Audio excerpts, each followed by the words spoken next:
Alors bonsoir à toutes et à tous, je suis ravi, vraiment ravi de vous retrouver pour une 408e rencontre Vlil avec plusieurs intervenants ce soir. Gérard Gouich pour son ouvrage Doppelganger et je pense qu'on peut aussi montrer l'épaisseur du livre puisque c'est aussi un élément important qui va vous tenir en haleine. Ce livre-là, il est traduit par Carole Filière, qu'on reçoit également ce soir, qui a la gentillesse de faire la traductrice, l'interprète et tout ce qui s'ensuit. Et enfin, David Meulmans, évidemment, l'éditeur fondateur d'Aux-Forges de Vulcain, à travers ce livre qui est donc édité dans cette maison d'édition, le légendaire David Meulmans.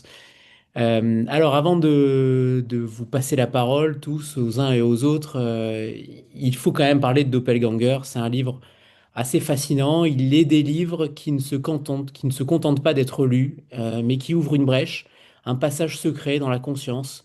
Parce qu'il y a des romans qui se contentent de raconter une histoire et il y a ceux qui déplacent en nous les plaques tectoniques de l'imaginaire.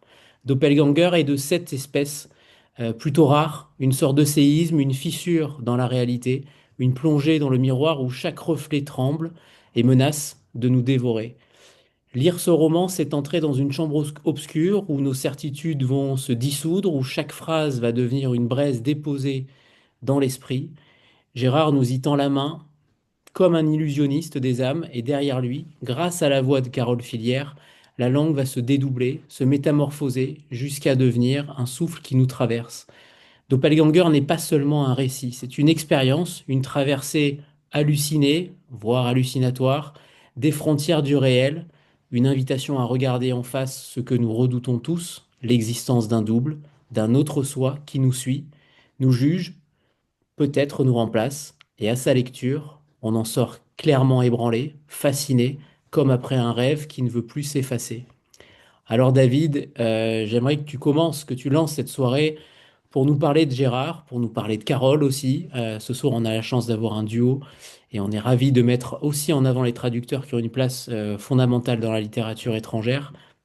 David, comment tu découvres Gérard? Déjà, il y a quelques livres, puisque c'est son troisième livre aux Forges de Vulcain.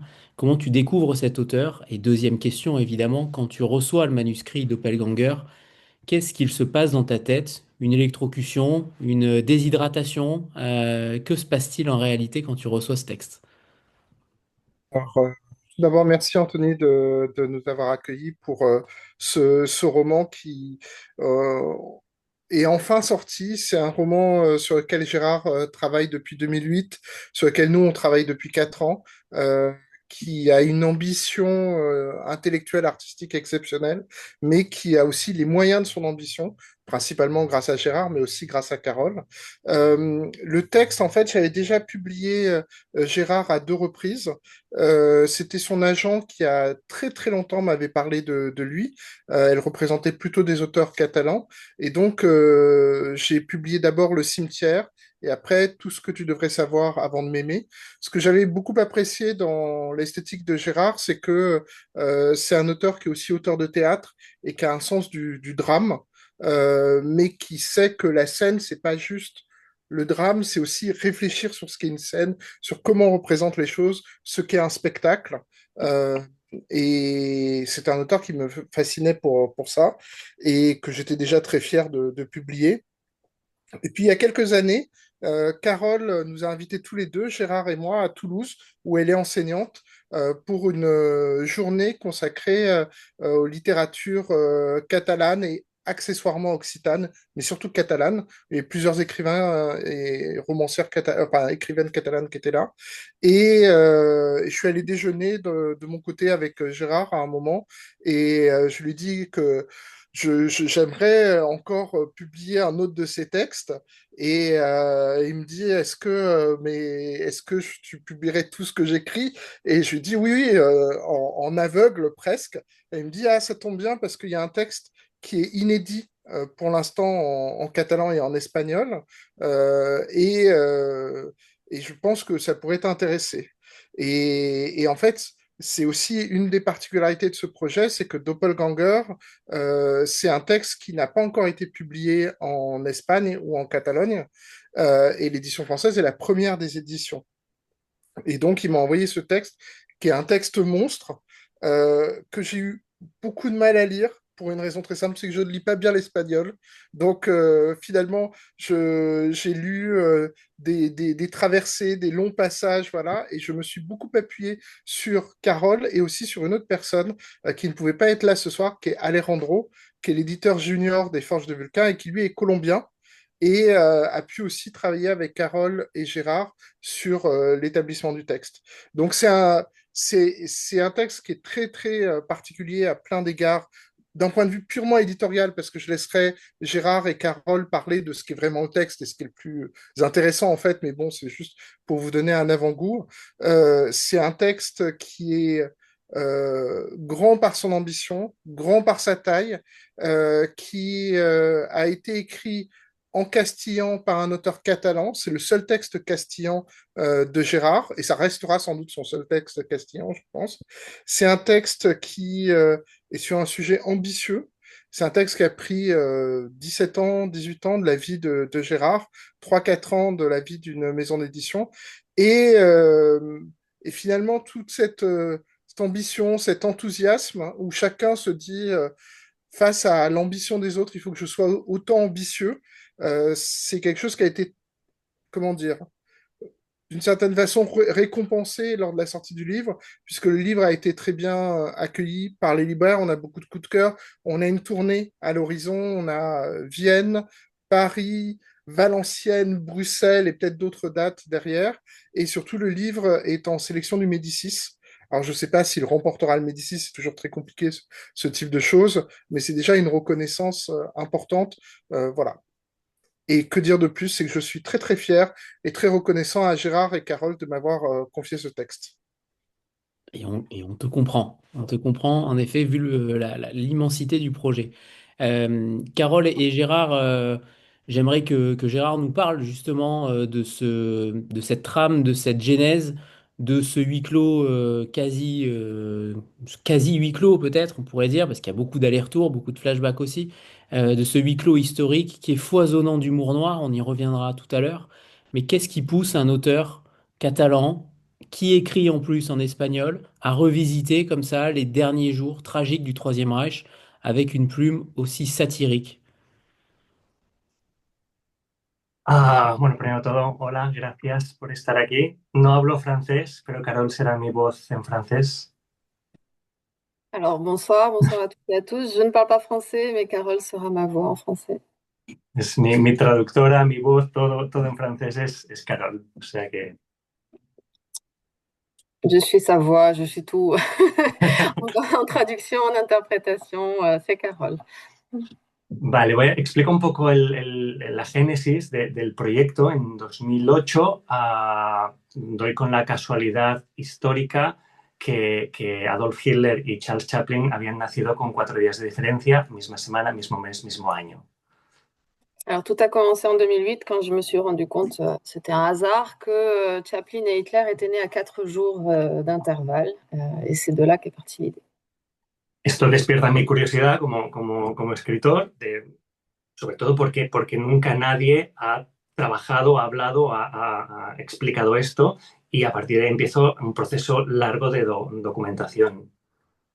C'est ce qui a éveillé ma curiosité, surtout parce que personne n'avait exploité ce rapprochement, en tout cas des dates. Et à partir de là, j'ai commencé un immense travail de documentation et de recherche. Básicamente empiezo leyendo las biografías de estos dos personajes. Adolf Hitler fue la biografía de Ian Kershaw, el doble volumen, y de Chaplin fue su autobiografía. Et j'ai commencé bien évidemment par les biographies, donc la biographie en 2 volumes d'Hitler et l'autobiographie de Chaplin. Y leyendo las dos biografías me empiezo a dar cuenta de que hay muchos paralelismos con los dos personajes, que les pasaron cosas a lo largo de sus vidas muy similares y que empiezo a ver un paralelismo bastante importante. Et plus je lisais, plus je me rendais compte qu'il y avait des parallèles très forts entre leurs vies, des choses vraiment qui étaient très similaires et qu'il fallait exploiter. Entonces, a partir de aquí, empiezo a tirar de este hilo, a buscar muchos libros, a leer, buscar documentales, todo lo que pudiese aportarme información sobre estos dos personajes, sabiendo que había algo interesante que contar, pero todavía al principio no sabía qué quería contar. Et là, j'ai tiré sur un fil, puis un autre, et j'ai commencé à réunir énormément de matériel, des documentaires, des ouvrages. Je savais qu'il y avait quelque chose à raconter, mais je ne savais pas quoi exactement. Por eso también la documentación en los primeros años, de 2008 creo hasta 2010, sobre todo los primeros años de proyecto, era un poco leer cosas sobre los personajes, sobre la época, y el peligro es que sobre todo la Segunda Guerra Mundial está muy documentada, con lo cual empezó a la cosa a complicarse mucho y tuve que empezar a decidir cuál era la trama de la historia. Alors, les 2 premières années, de 2008 à 2010, j'ai lu beaucoup, j'accumulais du matériel, comme je le disais. Mais alors, le problème, c'est qu'avec la Deuxième Guerre mondiale, il y a énormément de choses. Il a fallu que je commence à orienter un peu mes lectures et à penser aux personnages. Y ahí sí que empecé pues, a ver esta posibilidad, a descubrir que el uno podría ser el doble del otro, salvando muchas distancias, pero sí que había muchos paralelismos interesantes y descubriendo sobre todo las muertes de los dos personajes en Hitler en el búnker, a Chaplin plácidamente en bebé, pero que luego, cuando su cadáver fue robado, acabó también dentro de un búnker, encontré un paralelismo súper interesante y de hecho fue la motivación principal, la muerte de Chaplin, para explicar la historia. Alors, j'ai travaillé sur les parallèles entre les deux personnages et surtout les parallèles de leur mort, un lien avec le bunker dans les deux cas. Et je suis partie de la mort et du vol du cadavre de Chaplin pour pouvoir établir ces liens.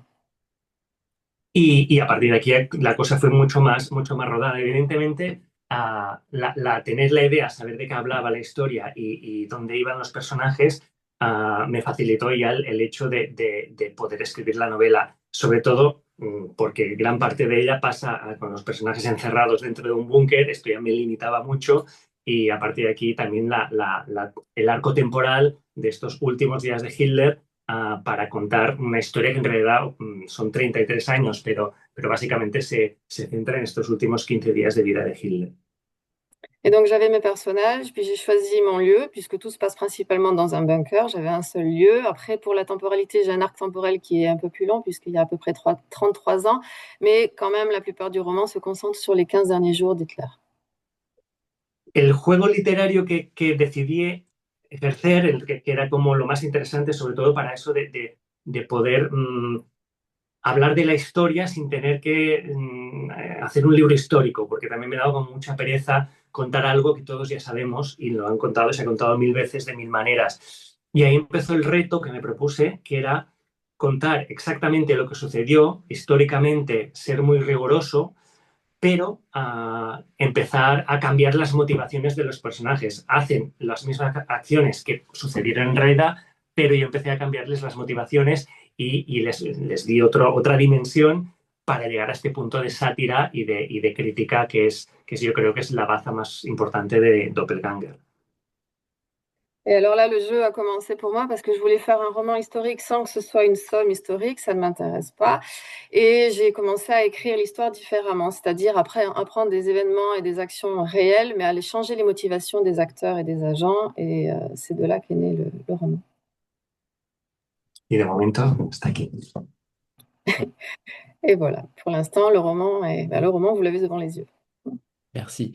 Alors, pour faire un bref résumé du livre de manière plus précise, on est véritablement dans un Berlin apocalyptique, ou en tout cas en avril 45, Hitler agonise enfermé dans son bunker et on le ressent bien, il est affaibli et tous ses proches, pour le coup, pour entretenir véritablement l'illusion d'une pseudo-victoire, ou en tout cas pour essayer de continuer le combat, puisque la défaite approche, ces sbires vont décider de fêter son anniversaire en lui offrant un horoscope, un horoscope, tout simplement.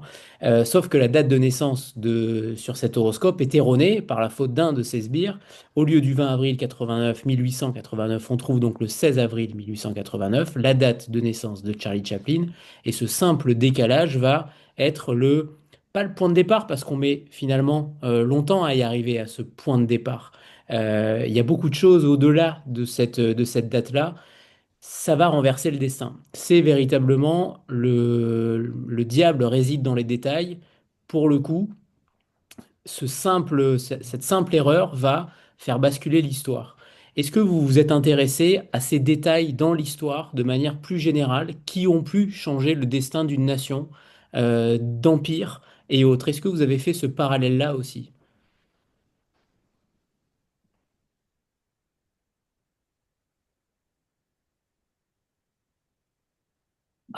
Sí, los detalles históricos era muy importante, de hecho era el reto de la novela. El reto era reinventar algo que todo el mundo conoce, ah, pero que los detalles fueran importantes. O sea, todos conocemos esta historia de largo y me interesaba muchísimo, sobre todo para la parte más satírica, más crítica, más potente de la historia, ah, tener...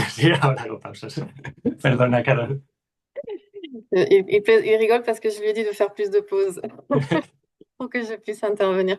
Oui, c'était précisément le défi du roman, d'utiliser des détails de l'histoire comme ça pour raconter la même histoire, mais autrement, et en faire une histoire complètement différente, et surtout lui donner un tour extrêmement satirique.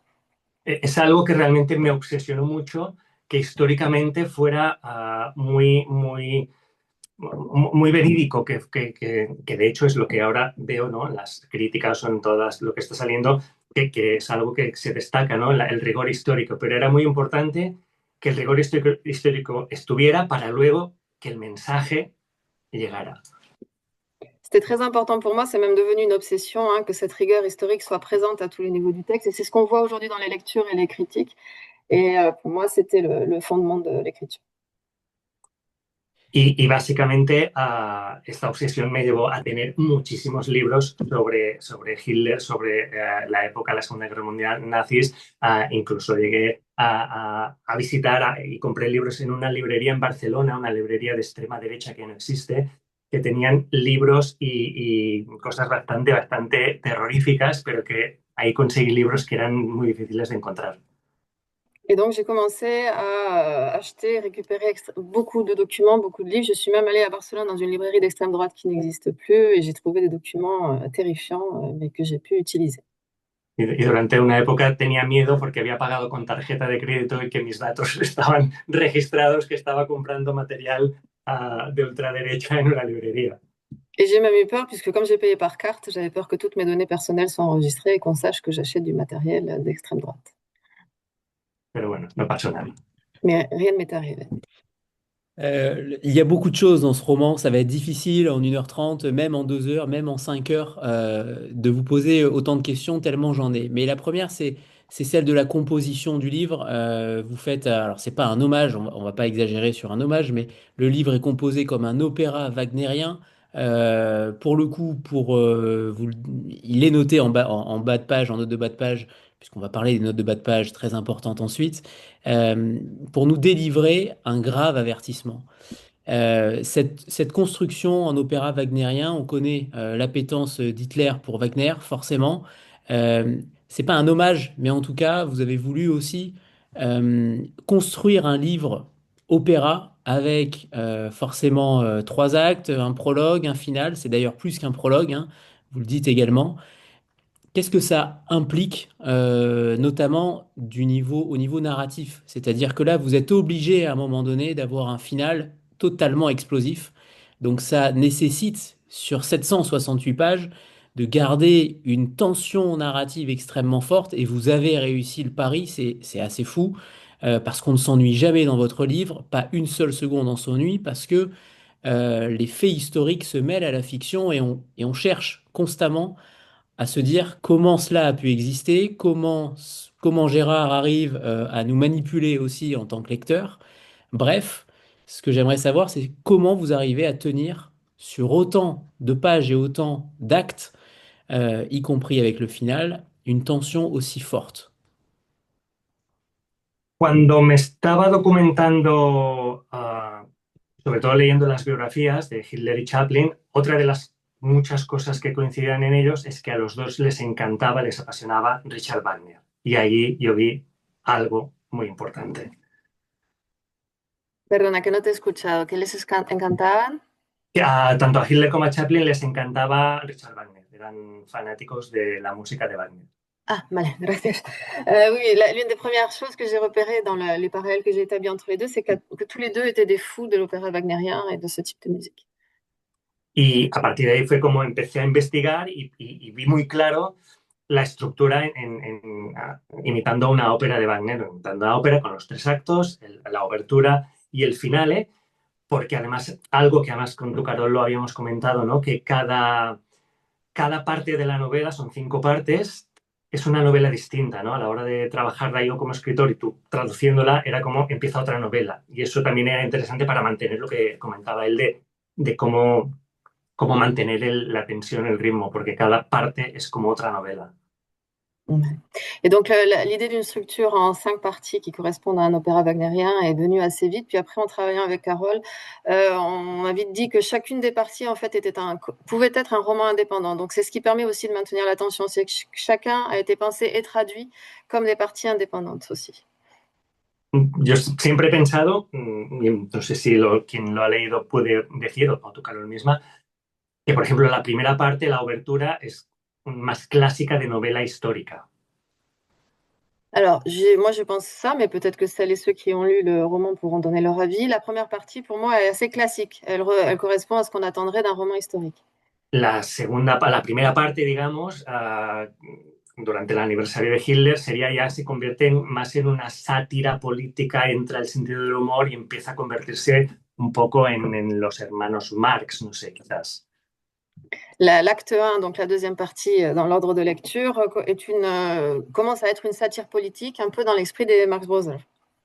La segunda parte, el rodaje de la película, creo que es una locura absoluta y es Monty Python, han entrado en el búnker y eso, la sátira ya llega a un nivel muy, muy brutal. Ensuite, l'acte qui suit, si l'humour était introduit dans le premier acte, dans le second, en fait, c'est une folie absolue. Et là, on est plutôt dans l'univers des Monty Python. La tercera parte, la huida del búnker, ya se convierte en parte, y hay momentos que es casi una novela de terror y con el espíritu y toda la huida y todo el miedo, o sea que ya cambia y el humor desaparece un poco. La troisième partie, dans laquelle l'humour disparaît un petit peu, est plutôt un roman qui est construit sur le modèle du roman d'horreur, avec l'apparition des spectres et des moments très terrifiants. Y la quinta parte, ¿no? Este finale, se convierte ya casi, bueno, en una novela situada en los años 70, Berlín, algo muy de novela de espías, de Guerra Fría, con este final o con esta advertencia que es lo que hace que todas las piezas del puzzle acaben encajando. Et la deuxième partie, c'est plutôt, donc là on est à Berlin dans les années 70, c'est plutôt sur le modèle du roman d'espionnage et à la toute fin, chacune des pièces du puzzle prend place pour qu'on ait une révélation finale. Alors, pour faire souffler Gérard, j'aimerais m'adresser à toi, Carole, parce que ton rôle il est capital et l'œuvre en question, et j'imagine, fut un défi. Je ne sais pas combien de temps tu as eu pour traduire ce texte-là, mais comment on arrive à traduire un texte, un style aussi singulier, avec autant de verve, avec autant d'humour noir, forcément aussi, pour que ça résonne en français. Est-ce qu'il y a des difficultés particulières dans le style de Gérard, dans l'écriture de Gérard? Est-ce que vous avez travaillé en collaboration étroite justement à chaque difficulté? Comment ça s'est passé pour la traduction de ce texte? Alors, pour le temps, d'abord, je remercie mon éditeur, David, parce que c'est toujours avec lui qu'on décide de en combien de temps ça sera envisageable pour moi de traduire, puisque par ailleurs, je suis enseignante-chercheuse.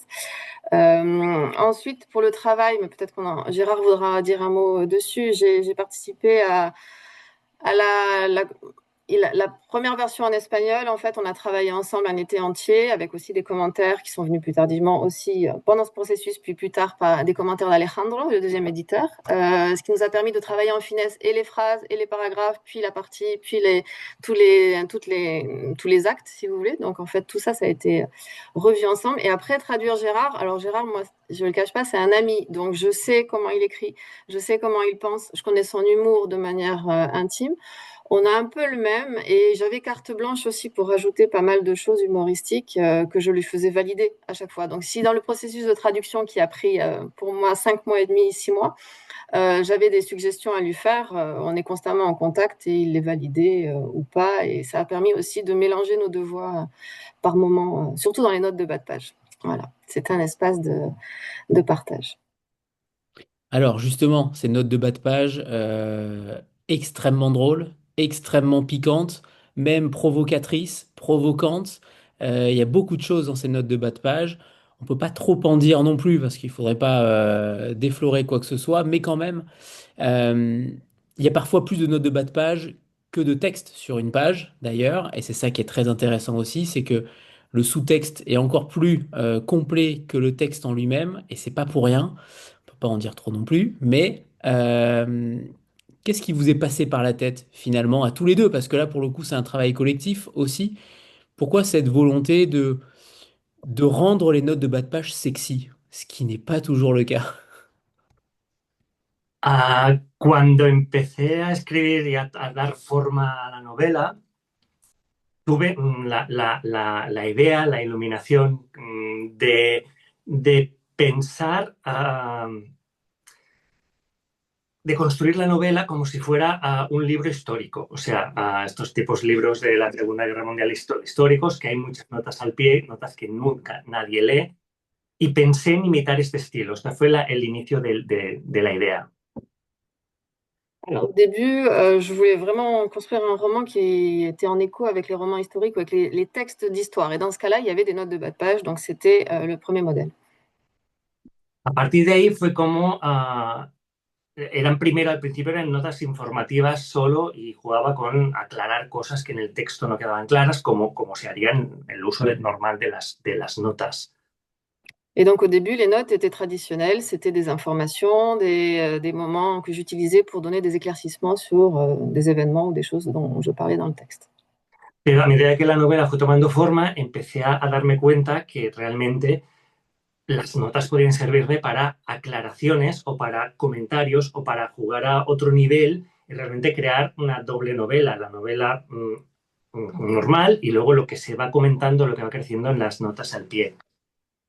Et plus j'écrivais ces notes, plus je me rendais compte qu'en plus des éclaircissements, je pouvais faire des commentaires et créer un deuxième niveau, donc avec un deuxième roman dans le roman.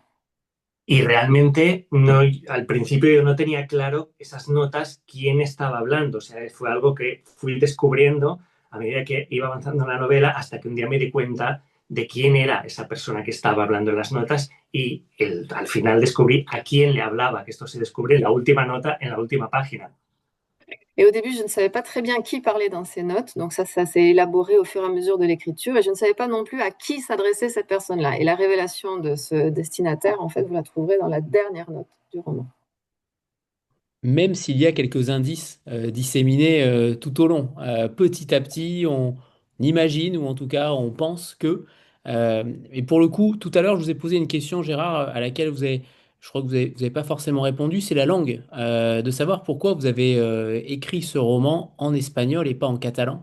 Euh, Est-ce que c'est un choix uniquement pour toucher tout simplement peut-être plus de monde? Est-ce que c'est une question de traduction? Est-ce que c'est une question de facilité linguistique? Finalement, pourquoi vous avez fait ce choix-là? En 2008, cuando empecé el proyecto, todas mis novelas las había escrito en catalán y ya tenía mi mercado, mi público y mis lectores. Pero al momento de elegir cómo iba a escribir Doppelganger, me encontré con un dilema. Donc au début, là je parle de 2008, j'écrivais en catalan, exclusivement en catalan, j'avais déjà un public et quand j'ai voulu me lancer dans cette œuvre, j'ai dû faire face à un dilemme. La cuestión era, en 2008, para publicar, para que tus novelas se tradujeran a otros idiomas, si escribías en catalán era muy difícil. Antes tenía que haber una traducción al castellano. Y ahí, Doppelganger, yo intuía que iba a ser una novela muy grande, de mucho trabajo y con una expectativa que yo quería que fuera una novela europea que llegara a más lugares. Y pensé que hacerlo en catalán me iba a poner trabas a la hora de poder tener traducciones a otros idiomas. Alors, ce qui se passe quand on écrit en catalan, c'est qu'il est plus difficile d'avoir des traductions dans des langues d'Europe ou d'ailleurs. Et donc, j'ai pensé que pour ce roman qui était quand même un monstre que j'étais déjà en train de préparer, si je voulais le faire traduire et le voir traduit dans d'autres langues, il valait mieux l'écrire directement en castillan. La cosa es que a lo largo de estos 17 años, desde que empecé ahora, ya no es ningún problema escribir en catalán y encontrar traducciones a otros idiomas. Hay muchísimos autores muy reconocidos que publican o la lengua original es en catalán, pero claro, esto con el tiempo fue cambiando.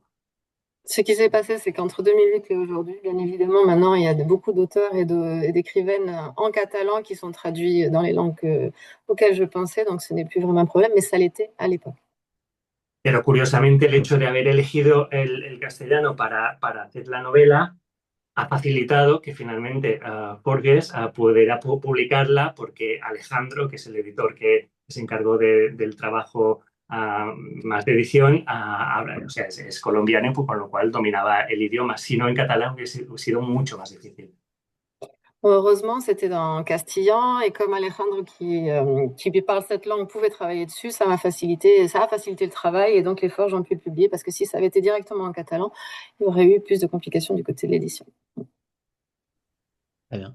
D'ailleurs, Gérard, ce roman-là, il s'inscrit dans votre œuvre de manière générale, peut-être comme un pas de côté, ou en tout cas un texte phare, un texte central. Est-ce que vous allez continuer à creuser ce sillon? Est-ce que vous allez continuer à travailler sur cette matière-là, qui est extrêmement vaste, extrêmement dense, quitte à publier peut-être moins, mais à publier ce genre de texte, ou au contraire? Vous allez reprendre ou en tout cas travailler sur des thématiques qui étaient déjà sur les deux premiers romans, en tout cas qu'on a eu la chance de lire en français. Comment ça s'inscrit aujourd'hui, Doppelganger, dans votre univers, dans votre œuvre? Est-ce que c'est un début ou une fin, entre guillemets? Claro, ha sido un proceso, ha sido un proceso extraño esta novela dentro de mi carrera, porque normalmente el orden es tú vas escribiendo las novelas y se van publicando normalmente por orden, y con lo cual la evolución literaria del autor tiene una coherencia. Ce roman, c'est quand même un petit peu un cas particulier dans mon parcours d'écrivain parce que normalement, on écrit un roman, on le publie, on en a un autre qui suit. Voilà, ce n'était pas le cas ici. Lo que pasa que, claro, terminé la novela en 2018. Pero durante todos estos 17 años que he estado trabajando en Doppelganger a diferentes intensidades, he publicado muchísimas novelas y he hecho obras de teatro, con lo cual Doppelganger de alguna manera ha estado siempre presente en las demás novelas o en las obras de teatro. Entre 2008 et aujourd'hui, j'ai écrit d'autres romans. J'ai aussi écrit et mis en scène de nombreuses pièces de théâtre, mais Doppelganger était toujours présent d'une manière ou d'une autre dans toutes ces créations. Sí que es verdad que el hecho de publicarla ahora creo que llega en un momento idóneo, tanto a nivel político, social y todo, es una novela que ahora puede o tiene muchas cosas para decir, pero sí que creo que es una novela que a mí a nivel personal evidentemente me ha cambiado, me ha evolucionado y para mí marca un antes y un después. De hecho, en mi mente diseñó que mi vida literaria es antes de Doppelganger y después de Doppelganger. Alors bien évidemment, l'a publié aujourd'hui en 2025 a beaucoup d'écho et de résonance avec l'actualité. C'est un roman qui tombe à pic, mais pour moi, dans ma vie personnelle et d'écrivain, je dirais qu'il y a une époque avant et une époque après. Ça a vraiment marqué un temps fort dans ma créativité. Et on le comprend. Alors le terme justement doppelganger qui vient de la littérature romantique plutôt allemande, vous placez Hitler face à son double probabiliste. Euh, Ça veut dire quoi? Quel est votre doppelganger à vous, Gérard? Est-ce que vous vous posez la question de savoir quel est votre double, comment il interagit avec vous? Est-ce que vous en avez un? Est-ce que c'était simplement un défi narratif ou au contraire, vous avez en vous une sorte de double qui émerge, qui est réel? Est-ce qu'il y a quelque chose de plus profond que cette histoire entre Hitler et Chaplin? Claro, en realidad el término doppelganger en la novela no estaba al principio. Durante todo el proceso de documentación apareció la figura del doppelganger y de hecho un día me di cuenta de es el juego que estoy haciendo con la novela, con lo cual me cuadró perfectamente. Au début, Doppelganger, ni le terme, ni ni le jeu en fait entre les doubles existait. Et quand je l'ai trouvé, je me suis rendu compte que c'était exactement ça dont je voulais parler. Y evidentemente a partir de ahí, trabajándola, la cuestión es si doppelganger significa que todo el mundo, cada uno de nosotros tiene un doble en algún lugar del mundo, evidentemente yo también tengo uno. Et donc, je me suis dit qu'à partir du moment où je mettais ce doppelganger dans mon roman, ça veut dire que tout le monde, chaque individu sur Terre a son double et que moi aussi, j'en avais un. Y seguramente los escritores, nuestro propio doble esté dentro de nosotros mismos, o sea, tenemos esta dualidad, y no solo los escritores, y seguramente muchos políticos también.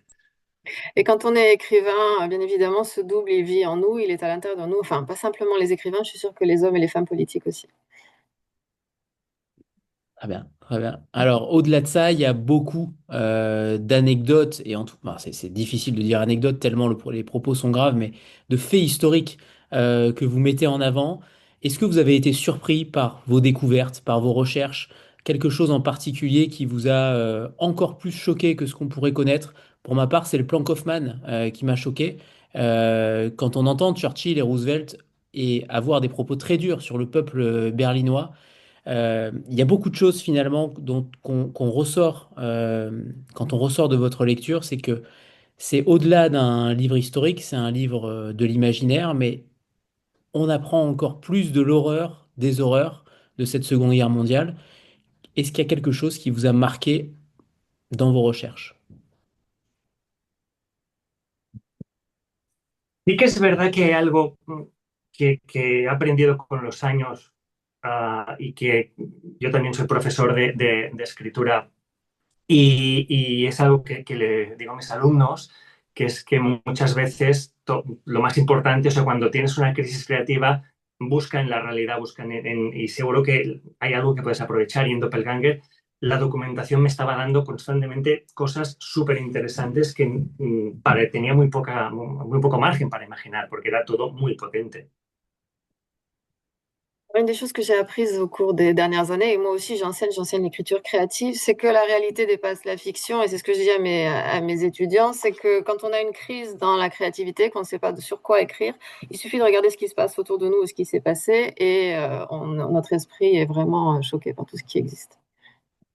Claro, a lo largo de estos 10 años de trabajo de documentación me sorprendieron mil cosas. O sea, sucedieron cosas muy extrañas, muy locas, que realmente, pero quizás lo que me sorprendió y que de hecho fue lo que acabó de darle a Doppelganger todo el volumen, fue la guerra oculta entre magos, que hubo entre Churchill y Hitler, o las fuerzas ocultas, que esto existió, y tenemos la guerra mundial de trincheras, pero había la otra guerra, que eso me pareció apasionante.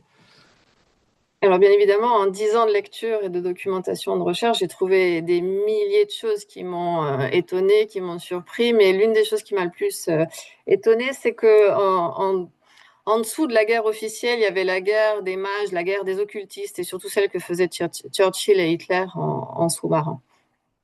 También supongo que el reto era contar las barbaridades de la guerra o todo lo duro y oscuro que sucedió desde el punto de vista de los malos. Y ahí también estaba la dificultad de que no vemos a las víctimas o no vemos al pueblo sufrir, sino que siempre estamos desde el lado de los que ejercen el poder. Y ahí era la dificultad de Doppelganger.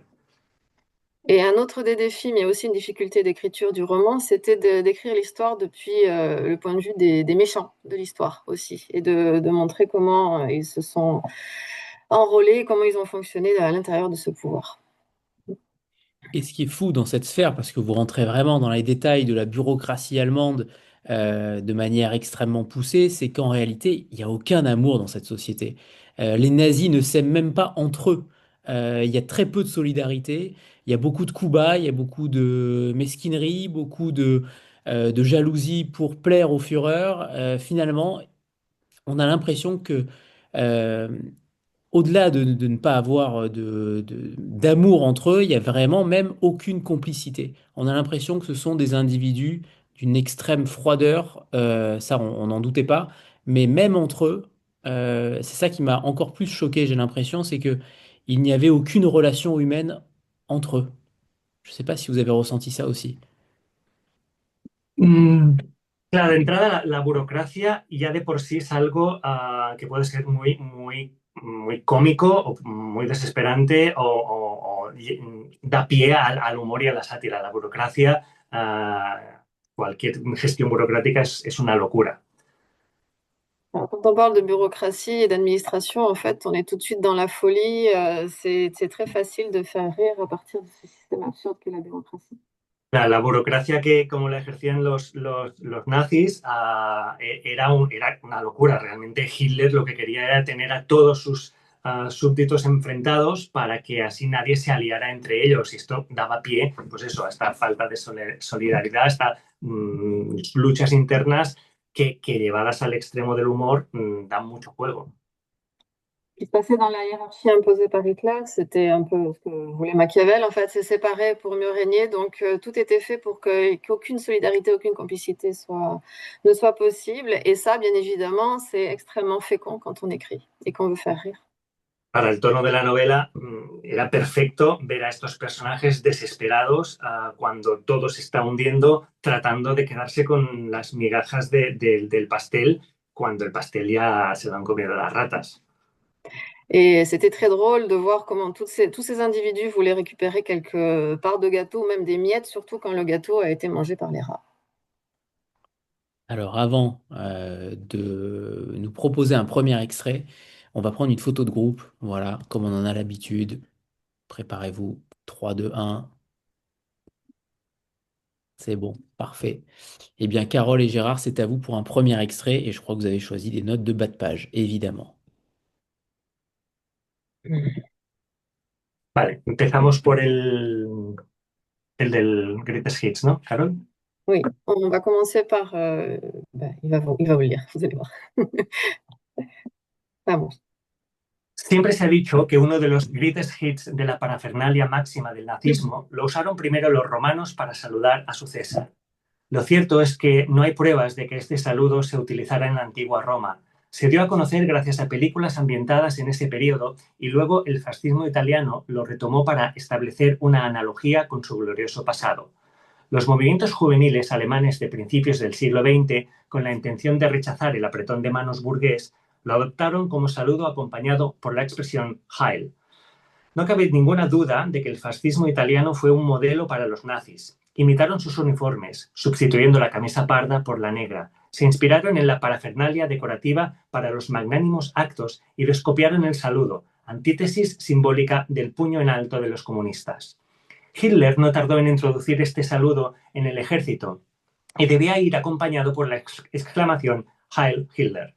No se llegó a promulgar ninguna ley que obligara su uso a los civiles, solo a los funcionarios, pero era entendido como un gesto de adhesión al régimen y su omisión llegó a interpretarse como un acto de rebeldía. Al final de la Segunda Guerra Mundial, Alemania prohibió este gesto, así como otros símbolos y consignas de la época nazi que todavía hoy siguen prohibidas. Por eso, cuando Elon Musk, durante la segunda investidura de Donald Trump como presidente de los Estados Unidos de América, se llevó la mano derecha al pecho antes de disparar el brazo en diagonal hacia arriba, con la palma hacia abajo, saltó la polémica. Algunos salieron en defensa del gesto como si fuera una torpeza en un momento de entusiasmo. Otros pensaron inmediatamente en el saludo romano. El propio Musk respondió a las críticas alegando que el ataque de que todos son Hitler está ya muy gastado. Pero a los alemanes, con el semanario Die Zeit al frente, no les hizo tanta gracia. Puede usted intuir que el momento que estamos viviendo va a complicarse todavía más y, con toda la información que yo poseo, no me tomaría el dichoso saludo de Musk, quien corteja a varios partidos de extrema derecha, demasiado a la ligera. Et donc en français, l'un des greatest hits de l'attirail nazi a toujours été identifié au salut que les Romains adressaient à leur César. Les preuves manquent cependant quant à son utilisation dans la Rome antique. Ce salut doit sa célébrité à des films d'époque, avant d'être récupéré par le fascisme italien, en quête d'un lien avec ce passé glorieux. Les mouvements des jeunesses allemandes du début du XXe siècle, dans leur refus de la poignée de main bourgeoise, l'avaient adopté comme salut, accompagné du cri de Heil. Le fascisme italien fut évidemment un modèle pour le nazisme. Imitation de ses uniformes, mais chemises brunes plutôt que noires, inspiration puisée dans la décoration fastueuse de ses cérémonies, copie de son salut, antithèse symbolique du point dressé des communistes. Hitler avait rapidement introduit ce salut dans ses troupes, qui devaient l'accompagner du cri de Heil Hitler. Aucune loi n'obligeait les civils à l'utiliser. Seuls les fonctionnaires devaient le faire, mais tous savaient qu'il s'agissait d'un signe de ralliement au régime, et ne pas l'adopter était de fait un acte de rébellion. À la fin de la Seconde Guerre mondiale, l'Allemagne a interdit ce salut, ainsi que tous les symboles et mots d'ordre de l'époque nazie, qui sont toujours frappés aujourd'hui d'interdit. Aussi, lorsqu'Elon Musk, au cours de la seconde investiture de Donald Trump à la présidence des États-Unis d'Amérique, a porté sa main droite à sa poitrine avant de tendre en diagonale son bras vers le haut, paume vers le ciel, son geste a déchaîné une polémique. Une partie de l'opinion a pris sa défense, arguant que ce geste maladroit était dû à son enthousiasme. Une autre a immédiatement pensé au salut romain.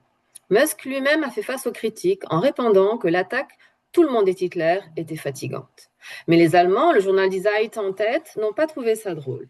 Par les temps qui courent, et vous vous doutez que les choses ne vont pas s'améliorer tout de suite, et en vertu des informations qui sont en ma possession, je ne prendrai pas vraiment à la légère le célèbre salut de Musk, lui qui courtise les partis d'extrême droite. Merci à tous les deux. Alors justement, vous avez réussi à citer un certain nombre d'artistes, d'écrivains. On pense à Klemperer, Taylor, Kanye West, Elon Musk, Roberto Bolaño, dans mon cœur pour toujours, Groucho Marx, Donald Trump, et tout ça entouré des hauts dignitaires nazis. C'est un véritable exploit d'avoir réuni tout ce beau monde, et il y en a véritablement beaucoup.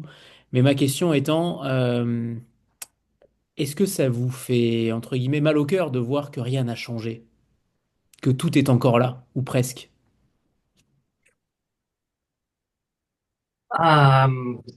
Bueno, espera, a ver un momento. Sí, un poco la advertencia que cuando empecé a escribir la novela, cuando me di cuenta del tema de la novela, era un poco una advertencia de lo que podía suceder. Me da pena ver que la novela en este sentido llega justo porque ya está sucediendo. Ce qui se passe, c'est que quand j'ai écrit, c'était un avertissement sur ce qui pouvait peut-être un jour potentiellement recommencer. Et maintenant, comme elle vient de sortir maintenant, ça me peine encore plus parce que c'est effectivement ce qui est en train de se passer. O sea que todo lo que nos daba miedo y todo, es verdad que cuando yo la terminé en 2018 y hubo un periodo de pausa con la novela, el mundo a nivel político estaba todo mucho más relajado, era cuando Trump había perdido las elecciones después de ser presidente y el mundo parecía que respiraba, pero no. Alors, quand j'ai terminé la première version en 2008, le monde avait semblé, enfin, on avait l'impression que le monde se calmait un petit peu et que les choses allaient s'apaiser, mais pas du tout. Con lo cual sí que de alguna forma me duele ver no solo que no ha cambiado, sino que se está todo cada vez complicando más y que cualquier crisis que está sucediendo a nuestro alrededor está tomando caminos muy peligrosos. Ce qui me heurte, c'est que les choses deviennent de plus en plus compliquées et que toute crise qui surgisse aujourd'hui, qu'on ne trouve pas de solution simple et que les chemins sont un peu compliqués pour ces crises. Est-ce que pour un écrivain, le meilleur moyen de combattre les extrêmes, c'est justement la farce, le tragicomique? Est-ce que c'est un biais nécessaire ou simplement indispensable, ou en tout cas est-ce le seul? Je ne sais pas, mais est-ce que c'est véritablement un moyen de combat ou un moyen de défense? Vous me direz, mais pour combattre les extrêmes, est-ce que quand on est écrivain, est-ce la seule manière de résister? Citando a Emil Ludwig, que decía que los dictadores no tienen sentido del humor, esto ya nos da una pista de cuál es una arma que tenemos contra los dictadores o contra el fascismo, el sentido del humor. Alors, je vais citer Edmond Longwy qui disait que les dictateurs n'ont pas le sens de l'humour. Et je pense que justement, en utilisant le sens de l'humour, on a la meilleure arme possible pour lutter contre eux. También es verdad que si lo hubiese contado sin esta sátira, sin este sentido del humor, se hubiese vuelto algo muy oscuro, muy trágico y que evidentemente sería otra novela, pero la distancia que nos da la sátira y el humor nos permite reírnos de lo que nos duele, pero a la vez nos permite denunciar o nos permite poner el punto de alerta. Alors, si je n'avais pas utilisé autant d'humour et de satire, j'aurais produit un roman beaucoup plus sombre, beaucoup plus dur, mais justement, utiliser ces techniques-là me permettent de prendre de la distance et de rire des choses qui nous font mal. Y de hecho, quien mejor lo hacía era Charles Chaplin, que se reía, ponía la sátira y ponía el humor en cosas muy trágicas. Et pour dénoncer aussi, c'était très utile. Et ce que faisait Chaplin, c'est le plus grand maître, hein, c'est lui qui utilisait la satire et l'humour pour remettre les choses à leur place.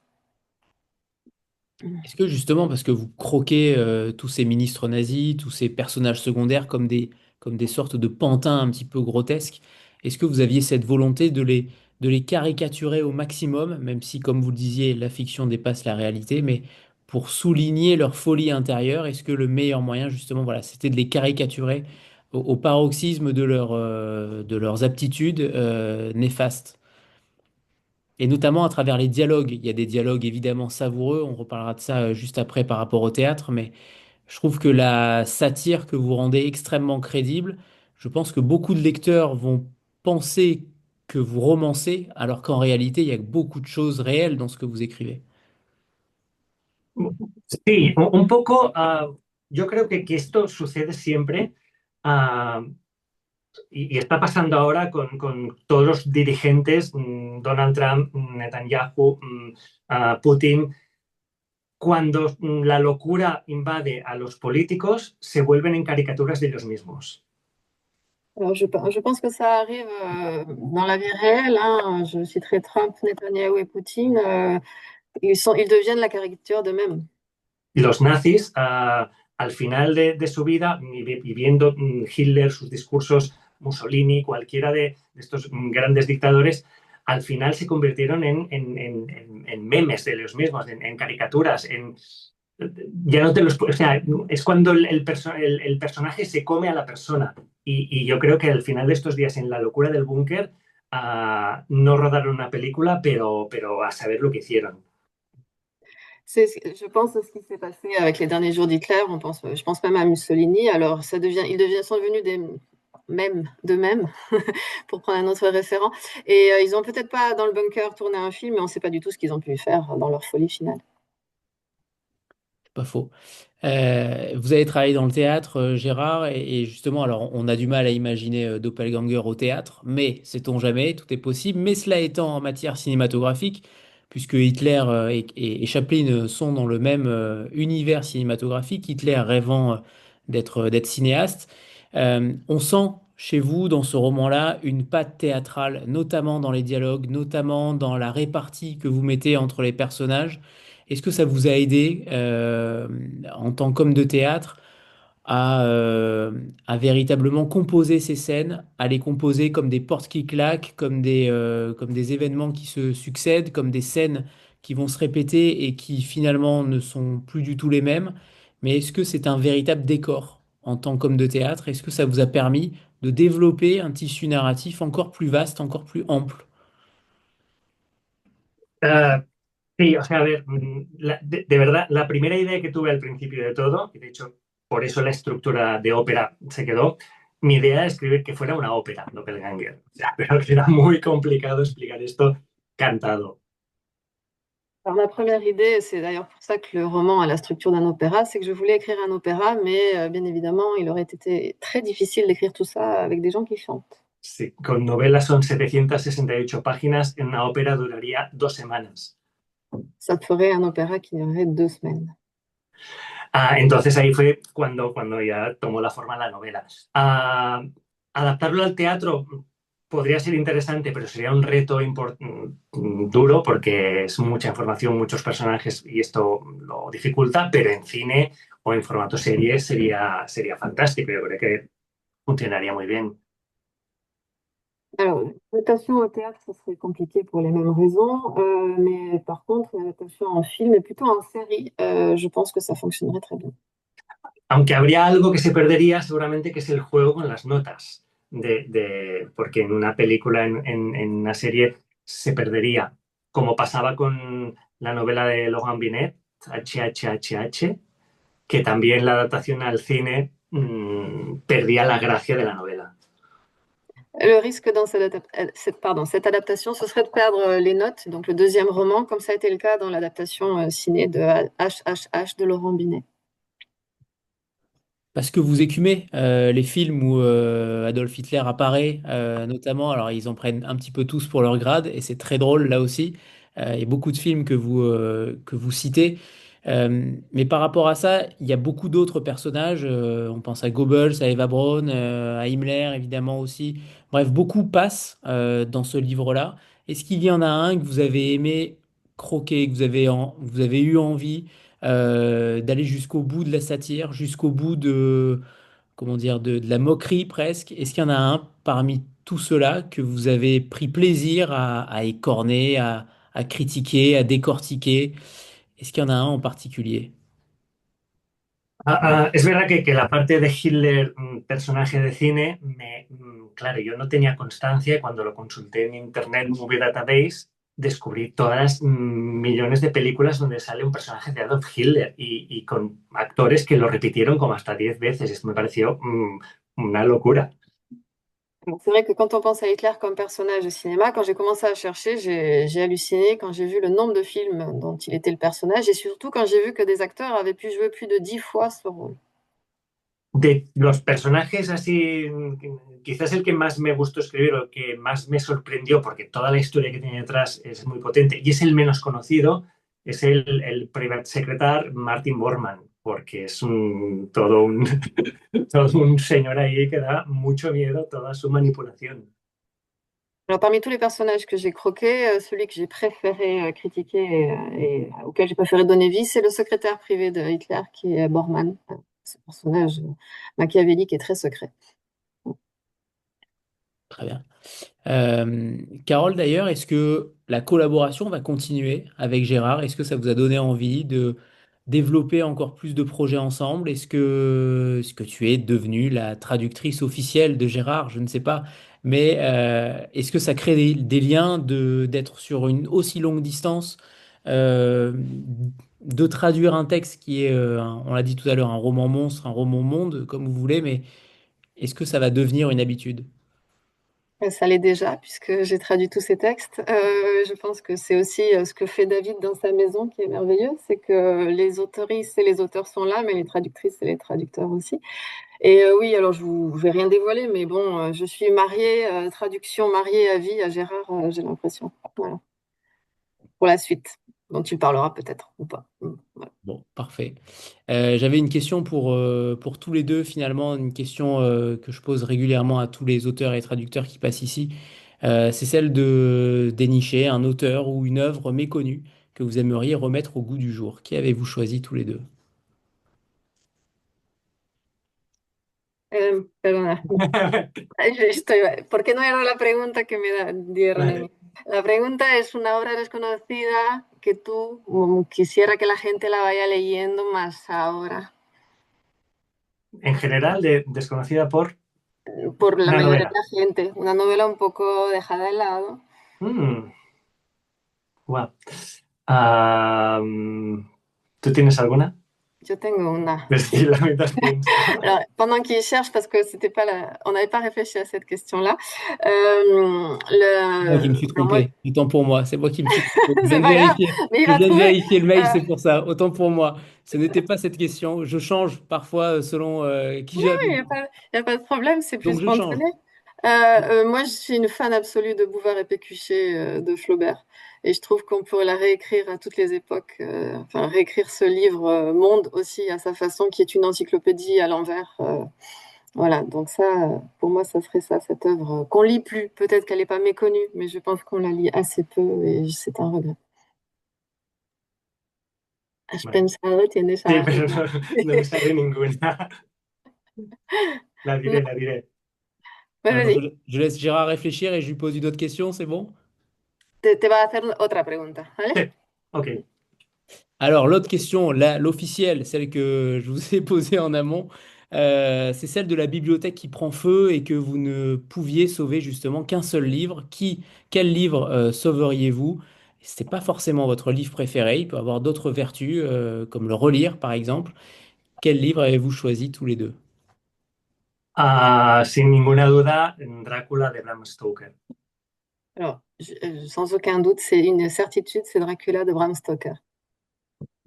Es un libro que leo y releo y tengo una colección de varios ejemplares y ediciones distintas y me fascina. C'est un livre que je lis et relis constamment. Je l'ai en plusieurs exemplaires et des formats très différents. Très bien. Et alors toi, Carole? Alors moi, je triche, mais parce que j'ai tout dans un coffret. Moi, je sauve Shakespeare. Alors on n'a pas entendu. Ah, pardon, je disais que je trichais parce que j'ai ça dans un coffret et je vais sauver l'intégrale des pièces de Shakespeare. Hmm. Ok, très bien, très bien. Et donc la deuxième question, c'est celle d'échanger sa place avec un personnage de fiction pendant 24 heures. Qui choisiriez-vous et est-ce que vous changeriez sa destinée? Sí, Te lo hago, ¿tienes o la hago realmente? Sí, tengo, sí, es la segunda ya. pregunta. Winston Smith de 1984 de Orwell. Alors vous pouvez développer, hein, bien entendu, hein. Puedes desarrollar porque, alors le personnage, c'est Winston Smith, le protagoniste de 84, 1984 d'Orwell.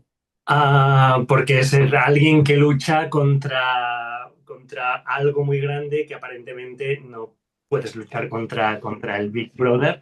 Y es un personaje de eso apasionante como por debajo, como es la resistencia, ¿no? Como sería el equivalente a luchar contra los nazis, la resistencia que intenta pues David contra Goliat también, de alguna forma, en un mundo tecnológico y futuro. Pourquoi? Parce qu'il incarne pour moi la résistance et la lutte face à un pouvoir totalitaire et la technologie aussi face à la technologie. C'est donc votre doppelganger. Es tu Opel. Podría ser. Ça serait, oui, c'est possible, oui. Et toi, Carole? Vous allez dire que moi j'ai un tropisme 19e, mais bon, David comprendra. Moi je pense que Anna Karenine mérite une autre vie un peu plus libre. Voilà. Ok, ok, très bien. J'aimerais qu'on parle de la couverture. Forcément, elle attire. Alors, il y a une double couverture face, pile et face. D'où vient-elle justement cette couverture? Comment vous avez travaillé ensemble? Est-ce que c'est une œuvre originale? Est-ce que finalement, j'aimerais bien connaître la genèse de cette couverture parce que clairement, en librairie, pour ceux qui ont la chance d'avoir des librairies avec sur-table Doppelganger, j'espère que ce sera le cas le plus possible, ça attire, ça provoque et en même temps ça change beaucoup aussi de la ligne éditoriale des Forges. Alors, raconte-nous ça peut-être, David. Je ne sais pas si tu es encore là ou pas. Oui, Oui, tu es. oui, je suis toujours là, ne t'en fais pas. Voilà. Euh, Alors, c'est vrai que Doppelganger, c'est un projet qui est à la fois très forgesque à certains égards, c'est-à-dire que c'est un sujet qui nous intéresse. On a régulièrement des romans qui s'inspirent de situations historiques et les Forges ont un lien initial avec le théâtre, puisqu'en fait, les Forges, c'est les héritières d'une troupe de théâtre qui s'appelait le Tiers-Théâtre. Donc, c'est un roman très forgesque. Mais après, on voulait un peu marquer le coup en proposant quelque chose d'un peu différent en termes de maquette et aussi parce que en raison de l'étendue du texte, on devait changer de taille de volume. Et donc, je suis allé voir un graphiste avec lequel on avait déjà collaboré, qui s'appelle Hubert von Rie, qui est aussi dessinateur de bande dessinée, mais qui est surtout un designer assez connu. Hubert, on avait travaillé avec lui parce qu'il avait fait les éditions spéciales de l'Homme D, qui sont les éditions cartonnées de l'Homme D, qui étaient un tirage très limité. Et c'est lui qui vient de réaliser les éditions spéciales de la Tour de Garde, qui sortent le 17 octobre. Et donc, ça nous semblait intéressant d'aller voir quelqu'un d'autre. Alors après, Hubert, il a fait quelque chose de différent, mais on reste sur des grands aplats de couleurs, parce que lui, il aime beaucoup le travail d'Elena Vieillard, la graphiste, qui fait presque tous les titres des Forges. Donc ça reste... voilà. Alors après, je pense que son idée, c'était aussi de se rapprocher de la notion d'affiche de film. Donc par exemple, la typographie du nom de Gérard, c'est une typographie d'affiche classique de film, et ça fait vraiment une affiche de film. Et après, de jouer sur le fait que finalement, Chaplin et Hitler, c'est deux icônes. Et donc, on va travailler sur la notion d'icône. Donc, ce que vous avez sous les yeux quand vous avez le livre, ça a été la première tentative d'Hubert, qui était la bonne tentative. Voilà. Après, ce qui s'est passé, c'est qu'après coup, je me suis rendu compte, et j'avais complètement oublié ce film, que c'était un écho d'un film allemand qui était l'adaptation d'un roman qui s'appelle Er ist wieder da, il est de retour. Le film avait été très repéré en Allemagne. Il y a des points communs et c'est pourtant très très différent du roman de Gérard. Mais disons que je trouve que là, la couverture d'Hubert, avec le nez rouge, ça montre d'emblée qu'on n'est pas exactement dans la même chose et que la dimension satirique, et notamment ce qui en fait une vraie œuvre littéraire, est plus importante que le simple roman historique ou la simple dystopie historique. C'est vrai. Ouais, très bien. Mais, mais voilà, il y a une petite étrangeté de façonnage aussi que vous verrez si vous l'avez dans les mains, qui est une idée d'Hubert et qui est une très bonne idée pour faire ressortir les couleurs. Voilà, moi j'apprends beaucoup de choses parce qu'après tout, ça s'appelle les forges de Vulcain, c'est qu'on a une volonté de faire dans l'artisanat, mais aussi d'apprendre en permanence. Et il y a plein de choses qui relèvent du façonnage que je ne connais pas. Et souvent, ce sont les graphistes ou les fabricants qui nous apprennent ces nouveautés. Gérard, d'ailleurs, sur l'ensemble du roman, est-ce que vous vous êtes fixé des limites narratives, scénaristiques, ou de mettre dans la bouche de certains nazis des choses horribles, immondes?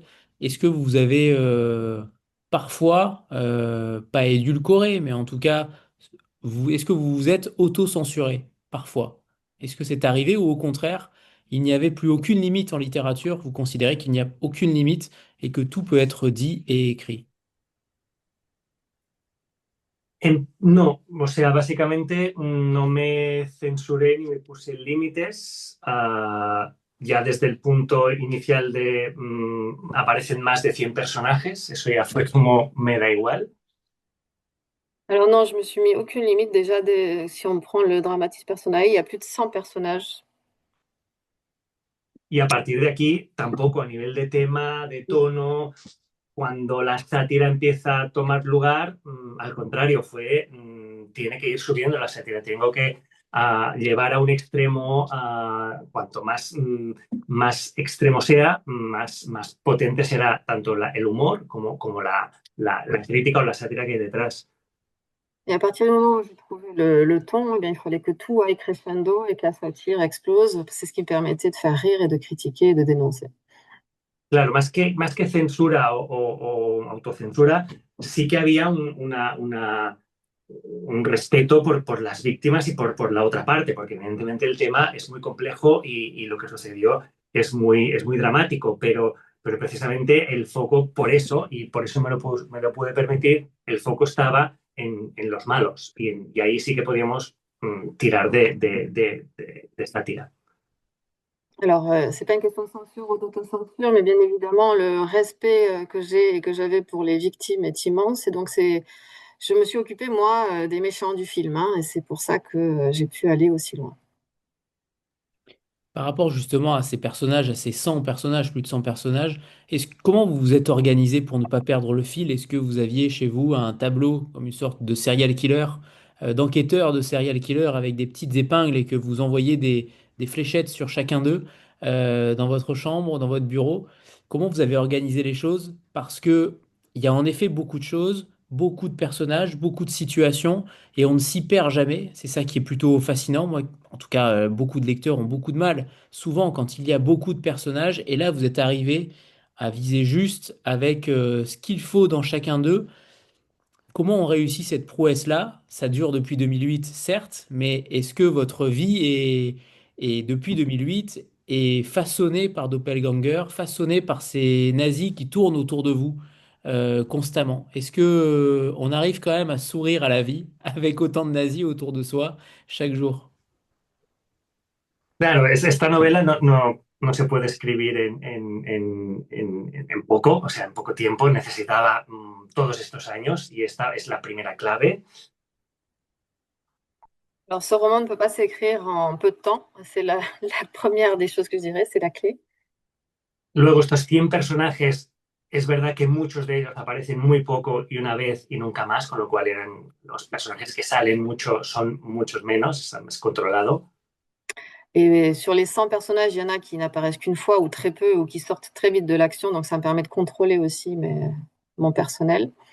Pero sí que llegó un momento que en el despacho donde trabajaba, una de las paredes estaba llena de las fichas de todos los personajes, como un policía investigando un caso en una serie de televisión de un asesinato.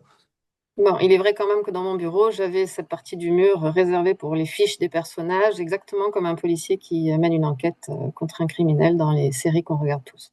Y era cuando cada ficha yo apuntaba dónde estaba, en qué página aparecía, un poco la obsesión de todo eso me llevó a crear estos personajes, a estos 100 personajes, pero sí que intenté que cada uno de ellos, aunque apareciera muy poco, pues tuviese su identidad, tuviese su pequeña historia y precisamente para que el lector, pues eso, no se perdiera y no desconectara, sino que le interesara. Alors, je suis très méticuleux, presque obsessionnel. Donc, sur chacune des fiches, j'avais beaucoup d'informations sur les personnages. J'avais exactement l'endroit où ils devaient apparaître dans la trame. Parce que pour moi, il est important que même le plus simple, le plus éphémère des personnages ait une vraie identité. C'est ce qui permet aussi de ne pas perdre le lecteur. Très bien, très bien.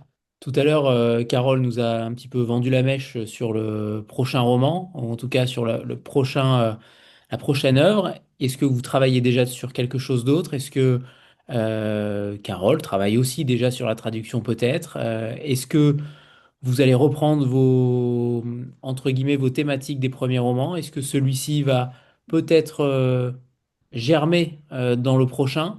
Qu'est-ce qui va se passer pour les prochaines œuvres? Qu'est-ce qu'on écrit après Doppelganger? J'imagine que c'est quand même extrêmement compliqué aussi dans la tête d'un auteur. Sí, estoy ya trabajando en una nueva novela. De hecho, ya la he terminado esta misma semana. Terminé el manuscrito, la primera versión. Oui, effectivement, je travaille sur un dernier roman. D'ailleurs, j'ai terminé la première version de ce roman cette semaine. Y sí, buena pregunta. ¿Qué se escribe después de Doppelganger? Yo también me lo preguntaba, como qué voy a hacer después de esto.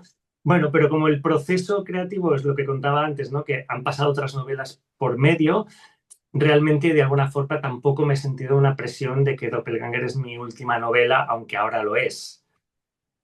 Alors, qu'est-ce qu'on écrit après Doppelganger? Comme moi, j'ai continué à écrire et j'ai publié beaucoup de choses après, j'ai jamais eu cette pression de penser ou de croire que Doppelganger était mon dernier roman, même si effectivement dans les dates de publication, il l'est. Pero la próxima novela de alguna manera está ligada de alguna forma con Doppelganger, no tiene nada que ver el tema, no vuelvo a los nazis, no vuelvo a nada, pero sí que la novela habla del proceso de escritura de un autor escribiendo una novela y de una posible crisis después de una gran novela. Mais bon, thématiquement, il y aura quand même Doppel dans mon prochain roman parce que c'est le roman sur la crise d'un romancier qui ne sait plus quoi écrire après avoir écrit un grand roman. Así que cada novela que he escrito, y esto David lo sabe, y Carol y Lisa, que está por aquí, que también ha leído varias, cada novela es distinta. O sea, me gusta proponer juegos literarios arriesgados, pero de temática o formato intento que todo sea completamente distinto. Et alors, David, Carole et Lisa, qui a aussi lu de nombreux de mes romans, savent que chacun d'entre eux est différent et que j'explore des univers très variés à chaque fois. Donc, c'est une nouvelle création, un nouveau défi. Très bien, très bien. J'ai cru comprendre que vous aviez écrit plus de romans que ceux qui sont écrits en français. Est-ce que les autres sont de la littérature jeunesse? Est-ce bien ça? Ou au contraire, est-ce qu'il y a encore des romans qui sont publiés ailleurs et qui pourraient être publiés en France d'ici quelques années? Sí, he escrito más novelas. Creo que ahora con Doppelganger es la novela número 11 de mi carrera, incluyendo las juveniles. Oui, j'ai écrit d'autres romans. En fait, si je compte mes romans, Doppelganger, c'est mon 11e roman et j'inclus dans cette liste les romans que j'ai écrits pour la jeunesse.